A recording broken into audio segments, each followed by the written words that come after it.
يا هاجسي سوق المدايح والابيات، حضر لي جزيلات القصيد ومعاني في مدح أهل العز وأهل الوجاهات.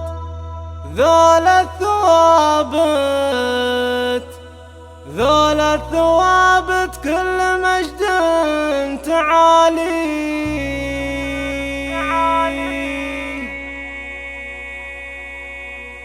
يا هاجسي سوق المدايح والابيات، يا هاجسي سوق المدايح والابيات، حضر لي جزيلة القصيد ومعاني في مدح أهل العز وأهل الوجاهات. ذول الثوابت كل مجد تعالي، والثابتي راشد رجال الطويلات، قرم الرجال وكل عالي داني. ولأجل أم فهد صخر قوافيك بالذات، بنت الشيوخ وذكرها حي طاري. واهدي لها من راشد أحلى العبارات، واهدي لبناتها الشعر في قوافي. راشد أخوها اللي تعلى المقامات، راعى الجمايل والكرم في مساعي. نسل الحرارة اللي يشيلوا الصعيدات، الثابتي وفعله ينامس مبادي في حاضر التاريخ ومن ماضي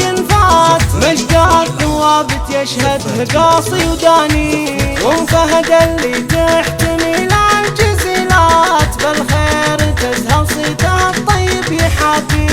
مهراه أصيلة بنت شيخان طالات، ذرة ثمينة وفعلها دوم تزهي. مضرب مثل كل النساء الكريمات، حرة وكرمها وطيبها حي مساعي. هذه أم فهد فيها الخصال الحميدات، شيخة زمنها وكل طيب توفي. ولها بنات مكرمات وأصيلات، بالطيب ترقى كل عالي مرامي.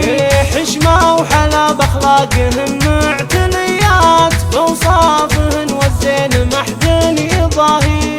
كلهن ورود معطرات وشذيات، خسرانها اللي في حلاهن تماري. والخاتم جعلك يا فهد في مسرات، عسى بناتك تلقى بالعمر ماني. 011